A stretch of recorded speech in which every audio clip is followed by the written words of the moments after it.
muraze mu butare ingwano hagiriyo muraze hagira ingwano turiko turagwana muri kya gisata c'ubutare bavuga ngo narabinjiriye mu masahani ewe iyi gesto y'igitoro je ndabwiye neza abahinga bazi kubiharura bakubwira yuko igitoro twinjije kuva mu kwezi kw'icumi na rimwe ubu twaba dufise reserve y'amezi 4 aza kirihe. Mwiriwe canke mwaramutse bivanye naho buri umwe wese aherereye banywanyi bacu mukurikira amakuru n'ibiganiro dutambutsa kuri no chaîne yacu ari na yanyu ya YouTube Shiramatsiko TV naye no mwanya w'amakuru ageze ko ari karagaruka ko cane irya nino nga mu gihugu c'u Burundi makuru tugiye kwibanda ku ngingo nkuru zikurikira. Muri ano makuru turaza kugaruka ku vyinyegeje inyuma y'ipfungwa ry'intwazangabo zine mu gipolisi ndetse n'abandi bapolisi bato mu Kayanza. Muri ano makuru turaza kubabwira byinshi cane biriko biravugwa cane aho President Evariste Ndayishimiye kuri ubu ngubu yarakaye cane ariko arahiga buhongo uwe wese ariko arashaka kumutobera. Turaza kubabwira ibijanye n'ibura ry'igitoro ndetse n'igitoro gicuruzwa mu kinywabi ndetse n'icuruzwa rya magendo ku bijanye n'amabuye y'agaciro aho tuza kugaruka ku gitoro kigurishwa magendo ndetse no ku mabuye y'agaciro vyoba ari vyo vyapfungishije bamwe mu ntwazangabo zikomeye mu gipolisi. Muri ano makuru turaza kugaruka ku binyegezwa vyinshi muba mwanyegejwe ko birabera mu butegetsi bw'u Burundi. Itembagazwa rya President Evariste Ndayishimiye rishobora kudakunda bivanye nuko yajeje kumenya umugambi abansi biwe bafise. Muri kano kanya turaza kugaruka ku ntambara ikomeye cane iriko iravugwa mu bihangange vya CNDD FDD. President Ndayishimiye yama yasemereye yuko abizi neza yuko hari abashika mwijana harimwo abategetsi bakomeye cane n'intwazangabo baba bari mu mugambi ukomeye cane wo gutegura kudeta yo gukura ko President Evariste Ndayishimiye ngo bakaba baboneka mu bicocoro vy'umugambwe CNDD FDD mu gipolisi ndetse no mu gisirikare aho Ndayishimiye kuri ubu ngubu nawe nyine yarekanuye imirwi ibiri irahanganye abashigikiye President Evariste Ndayishimiye ndetse n'akandi karwi ko bagashaka kumutembagaza ku butegetsi. Muri ano makuru turaza kugaruka kuri vyinshi twajeje gukura amasoko yacu ico bikoze ibintu ntago bimeze neza nga mu gihugu c'u Burundi umwanya n'umwanya ibara rirashobora kugwa. Turaza kugaruka kuri vyinshi rero biriko biragaruka ko cane nga mu gihugu c'u Burundi muri ano makuru twabiguteguriye. Muri ano makuru kandi si ivyo gusa turaza no kubabwira ivyinyegeje inyuma y'ipfungurwa ry'umupaka wa Gatumba uhuza Uburundi na RDC. Umupaka nyine warugize amezi 2 wugawe bivanye n'intambara ziriko zirabera muri Republika Iharanira Demokarasi ya Kongo. Uburundi bwarungitsemwo abasirikare babwo. Muri ano makuru turaza kubigaruka ko tugaruke na byinshi biriko biravugwa cane ngo aho inyuma y'umupaka wa Gatumba n'umupaka uhuza Uburundi n'u Rwanda ushobora kugururwa. Muri ano makuru turaza kubabwira ibinyegezwa byinshi biriko biravugwa muri ivyo vyose. Ibi n'ibindi twakubwiye mfunyafunyo turaza kugenda turabigaruka ko mu buryo bw'idonido. Ndakwibutsa ko nimba utarafyonda kuri sabone canke se subscribe wabanza ugafyonda ko kugira ngo uzurabana natwe mu nkuru n'ibiganiro twama twatambukishije kuri nombonesha kure mukunda muri benshi Shiramatsiko TV. Kuko nari mpejeje kubikubwira ipfungwa rya komiseri provinciale Kayanza n'izindi ntwazangabo kuko kwari twabibashikirije ejo hahise. Uno munsi turagaruka ku ipfungwa ry'intwazangabo zine n'abapolisi bato ipfungwa twavuga ko ridasanzwe kuko bitari bwigere bibaho ko intwazangabo nk'izo zose zifatirwa rimwe zigapfungwa. Aha tubanze duhere kuwo twokwita kizigenza muri izo ntwarazangabo Colonel de Police Pascal Nshimirimana asanzwe ariwe aramutswa igipolisi mu ntara ya Kayanza. Uwo apfunganywe n'abapolisi babiri basanzwe bamugendanira abo bita aba agent de transmission. Yindi ntwazangabo ipfunzwe ni komiseri kominari Kabarore Colonel de Police Majambere Guy Pascal. Uwundi ni komiseri kominari Kayanza yitwa Colonel de Police Ngendanzi Emmanuel Batazira Mukike, uwo nyuma ya Capitaine de Police Xavier asanzwe ari Chief de Poste Paramirundi. Abo bose bapfungiwe rimwe hirya y'ejo ku genekerezo rya 20 z'ukwezi kwa kabiri umwaka wa 2026. Muti byagenze gute? Boba barafashwe gute? Nibiki bariko baragirizwa? Tuyutse yuko ku igenekerezo rya 19 z'ukwezi kwa kabiri umwaka wa 2026 izo ntwazangabo zose zahamagariwe rimwe kuri telefoni mu bugenduzi bukuru bw'igipolisi i Bujumbura muri Inspection Generale de la Police, zitegekwa kumanuka i Bujumbura ziri mu mwambaro usanzwe. Mu ijambo rimwe, izo ntwazangabo zabwiwe ko zikura umwambaro w'akazi hama zikitaba muri Inspection Generale de la Police. Zaramanutse zishitseho mu masaha y'imbere y'umutaga, zirumvirizwa mu kanya gato baca barazishorera mu gasho k'iperereza ku cyicaro gikuru i Bujumbura. Komiseri Provinciale Pascal Nshimirimana niwe yaciye apfunganwa na baba agenti transmission biwe babiri. Abandi bapolisi bari babaherekeje bababwiye gusubira ruguru ku kazi. None bagirizwa iki? Niki catumye bapfungwa? Bose bariko babazwa ku rudandazo rwa magendo bakora, harimwo n'ubutare bwa koruta ndetse n'urudandazwa rw'igitoro ca magendo. Aha tubanze tumenyeshe ko aho mu gasho k'iperereza hari hamaze iminsi hapfungiwe abadandaza bashika 10 bo mu Kayanza, barongowe n'uwitwa Nsengimana azwi cane ku izina rya Gitenge. Uwo ni umudandaza karuhariwe muri magendo cane cane aho mu Kayanza. Uwo kandi asanzwe ari inshuti idasanzwe ya Komiseri Provinciale Colonel de Police Pascal Nshimirimana. Byakurikiranye gute? Twamaze kuvuga ko uwo mudandaza Gitenge asanzwe akora urudandazo rwa magendo mu kwinjiza ibitoro bivuye hanze n'inzoga bita Mitsingi na Skol, bivugwa ko ziva mu gihugu cibanyi cy'u Rwanda.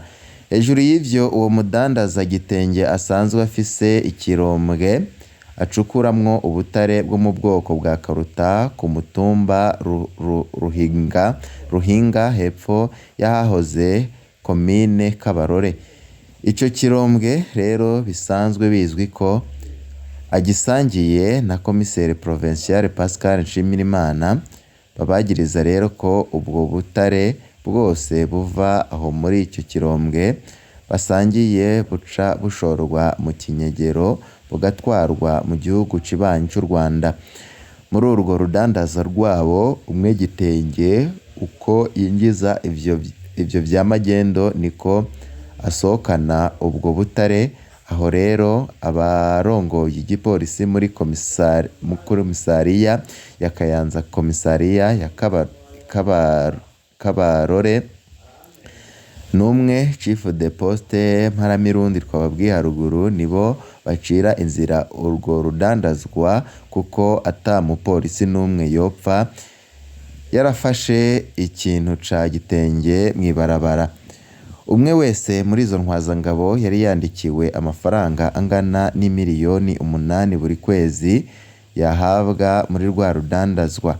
Aha byemezwa ko n'abapolisi bigeze gufata ibidandazwa bya Gitenge batigeze boroherwa kuko baca bahanwa na Komiseri Pascal Nshimirimana, baca bakurwa aho mu Kayanza bagatwarwa gukorera kure. Aha haravugwa nk'umupolisi yitwa Yves yigeze gufata ibido 10 z'igitoro ca essence ca Gitenge. Uwo yarakubiswe na komiseri atako aca aramurungika gukorera kure. Tubitse yuko umupolisi yitwa Godefroid Batazira Kasongo yakuwe mu Kayanza arungikwa gukorera muri komine Rango be n'umupolisi kazi yitwa Terampeba Odile yari yafashe imodoka Probox yuzuye ibinyobwa vya Skol bimanutse i Bujumbura ntiyorohewe kuko yaciye arungikwa gukorera i Bujumbura mu gihe yari afise urugo mu Kayanza abo bagiye nk'igihano bahawe. None vyahavuye bimenyekana gute gushikaho izo ntwazangabo zifatwa? Urwo rudandazwa rumaze gukorwa mw'ibanga mw'iperereza vyarabashikiye baca batangura gukora amatohoza baraheza bifatira Gitenge na bamwe bandi badandaza baca batwarwa gupfungwa mw'iperereza. Bamaze gushika mw'iperereza niho baca batangura kumenagura amabanga yose y'ukuntu urwo rudandazwa rukorwa n'ukuntu bakorana n'izo ntwazangabo. Aho biba birarangiye za ntwazangabo ziba zirashikiwe ari navyo vyatumye zihamagarwa zitwarwa ubutaraririye gupfungirwa aho mu gasho k'iperereza. Amakuru dufise yemeza ko izo ntwazangabo zibandanya guhakana ivyo zagirizwa mu kuvuga ko atako zobazwa urwo rudandazwa mu gihe imipaka y'u Burundi n'u Rwanda isanzwe yugaye. Mu ncamake zivuga ko zibesherwa. Aha imbere yuko turangiza twomenyesha ko abatari bake haba no mw'iperereza batangaye cane babonye Komiseri Pascal Nshimirimana apfungirwa ku cicaro gikuru c'iperereza mu gihe ari ndakorwa ko hejuru yuko asanzwe afatwa nk'umuhungu wa Colonel de Police Christophe Manirambona batazira wa Kenya. Uno munsi asanzwe ari icegera c'urongoye iperereza ku rwego rw'igihugu. Ivyo bituma bibaza nimba koko Komiseri Pascal Nshimirimana azohanwa canke azohava arekurwa. Ivyo biri mu makuru tuzobandanya gukurikiranira hagufi, ariko amakuru yo mw'ibanga mu yandi masoko avuga yuko iyo dosiye Perezida Evariste Ndayishimiye yoba ayirimwo, ngo nuko ari no muri dosiye ya Shabani Nimubona yafatanywe amabido ashika 198 y'igitoro yahora acuruza camagendo.